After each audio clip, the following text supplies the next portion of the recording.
Skyforge Battle Royale is a thing, Realm Royale is dying off, all that and more. I'm Zach Sharps, and this is Free to Play Weekly.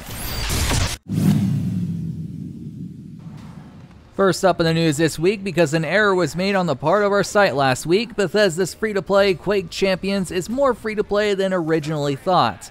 If you decide to check it out, there's 2 free champions available immediately, there's a champion rotation, and you can unlock more champions via gameplay. So, we'll definitely be covering Quake Champions more on the website since it's not as limited as originally thought. Basically, it has the same model setup as other team-based shooters and MOBAs. Good to see. Gung Ho Entertainment and Grasshopper Manufacturer's hack-and-slash title Let It Die is coming to PC via Steam this fall and will be playable at PAX West this September. Originally released on the PlayStation 4 in 2016, it accumulated 4 million downloads and has received numerous updates. By looking at IGN's review, hopefully it wasn't plagiarized, the game does seem pretty decent, so I'm looking forward to check it out once it's out.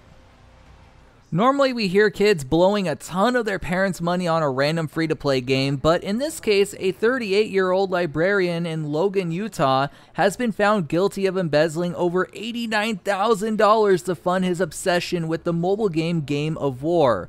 Adam Winger has been sentenced to 30 days in jail and 100 hours of community service, as well as being ordered to pay back $78,000 of his debts.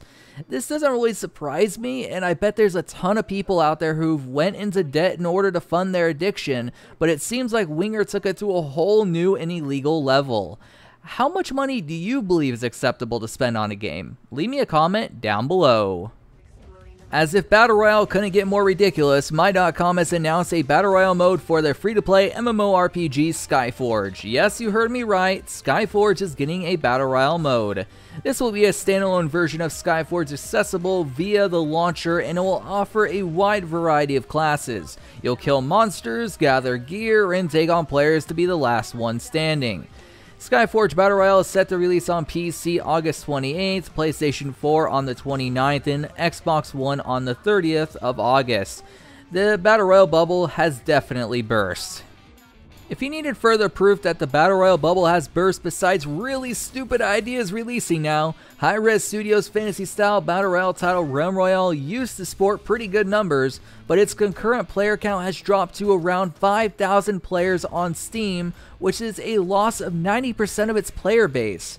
Just for reference, Smite now sits at around 8 to 10,000 on average, and Paladin sits at 16 to 22k.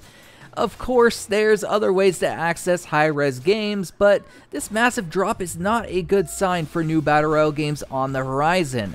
In my opinion, this means that the bubble has finally burst and new entrants will have a good spike initially, but die off really fast, just like how new MMOs did after World of Warcraft blew up. What do you think though? It's time for the question of the week. Last week on the show, I asked if you're all hyped for the new Torchlight. User by the name of Nikolai stated the following: Torchlight 2 is my favorite ARPG. Oh boy, am I excited. This week, if you wish for your comment to be possibly featured on next week's show, make sure to leave a comment down below. This week's question is, do you think the Battle Royale bubble has finally burst? Why or why not? Last up in the news this week, Sunlock Studios' free-to-play Battlerite Royale got a new gameplay trailer, and despite it being short, it does give us a glimpse into what gameplay will be like. With early access for the game about a month from its standalone debut on Steam, beta test signups are already live, so if you're interested in a MOBA Battle Royale game, be sure to head on over and sign up. Speaking of things you should check out, giveaways, of course. Yes, head on over to mmobomb.com, check out that giveaways page, bookmark it, and check it daily to ensure you never miss one. As for myself, signing out until next week's show, my name is Zach Sharps, and I'll catch you guys next time.